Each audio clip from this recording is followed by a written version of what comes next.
Hi, I'm Jamie Barnett. Thank you for watching this, and I'm sorry I can't be with you.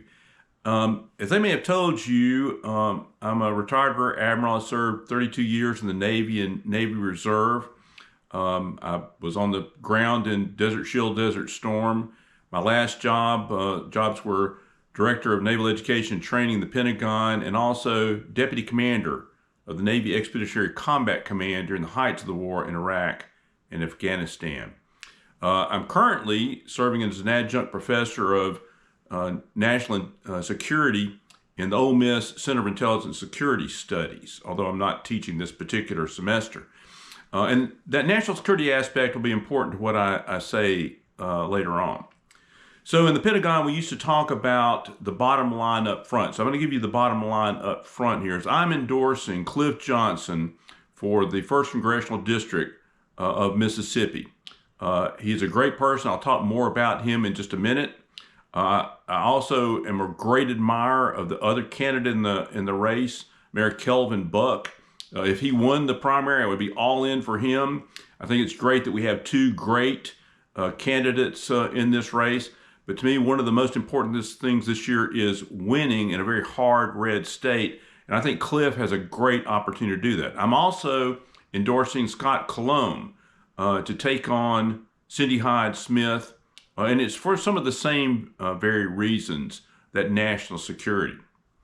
So I'm going to put on my professor hat for just a second and talk about national security. National security is not one of the driving forces in this upcoming 2026 election, but it should be because there has not been anybody in the history of the United States who has damaged national security as much as the current administration has. So we talk about the elements of national, and international power. And those are, and it goes by the acronym DIME, D-I-M-E. D for diplomatic power, I for information power, M for military power, which is what we normally think of national security, but it's a lot more than that. And then E for economic power. It's a lot more complicated than that, but those are the principles. And in each one of those categories, this administration has denigrated or destroyed American national power. And while that has happened, the Republicans in Congress have stood by mutually, and that includes our current Congressman, Major General Trent Kelly, retired from the Mississippi National Guard. He should know better because he served in the military. He's commanded troops, and yet he has absolutely said nothing as all of this has occurred. So let's talk about that DIME principle. How does that actually work? Well, in diplomatic terms, the Trump administration, Secretary Rubio, have, gone systematically in destroying our alliances, angering our allies, our friends, our partners across the globe, alienating and scaring our greatest allies in NATO, which are part of American security, not just European security. The whole conversation, I guess is what you call it, about Greenland alone, the bullying and the belligerent talk about them, even though they're not talking about it anymore, not a military takeover of Greenland, it has damaged significantly and maybe permanently those alliances. That makes America less safe. And I'll tell you more about why it's particularly true now. In information power, the president appointed Carrie Lake as the head of the U.S. Agency for Global Media. They immediately destroyed the Voice of America. And so this is our information power. Over 100 million people around the globe who do not have access to anything other than state-run propaganda all of a sudden went in the dark. That includes in Iran.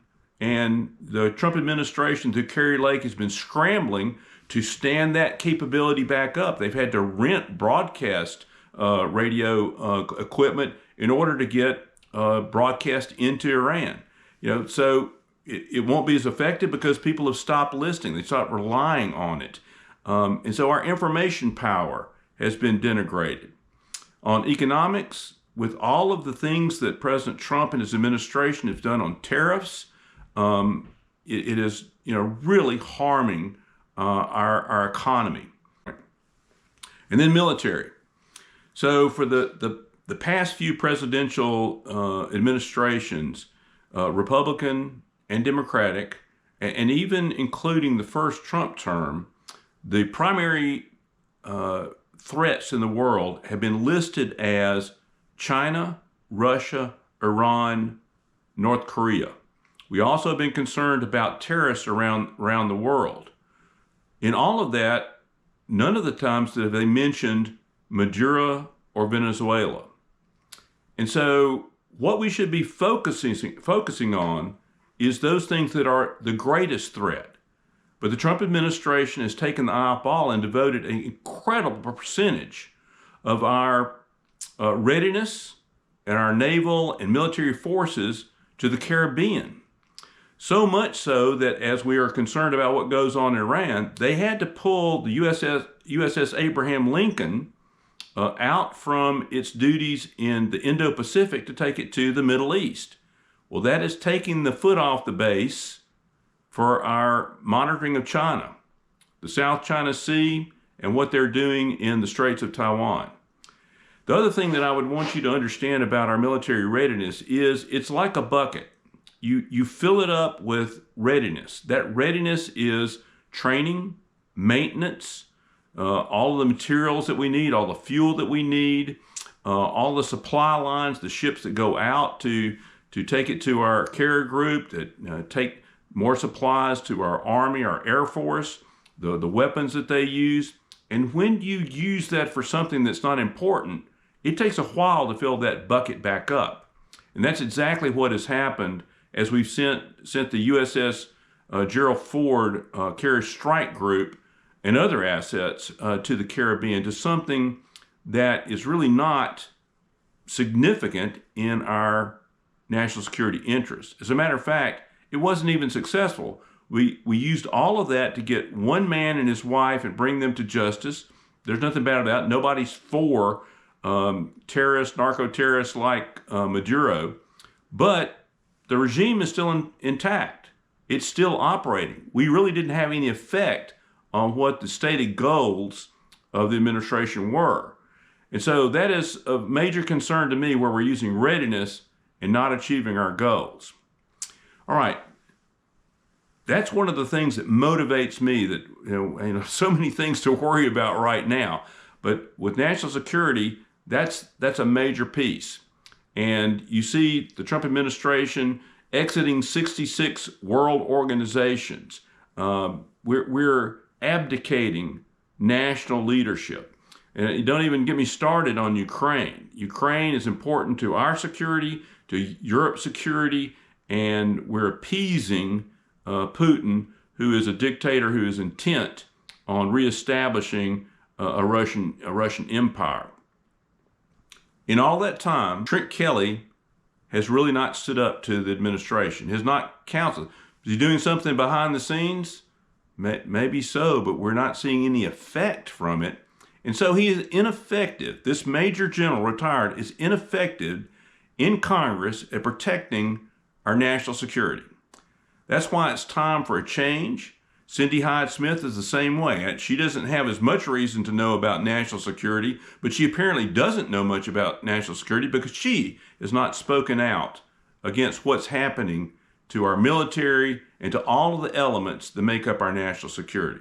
Cliff Johnson is a native Mississippian, lives in Lafayette County, has been here, his family's been here for generations. His grandparents were sharecroppers. His parents, working people. And he went to law school and has been at the MacArthur Center at the Ole Miss Law School, working for people who are down on the luck or poor or need help. The working class, the working poor, that has been his focus. That has been his mission.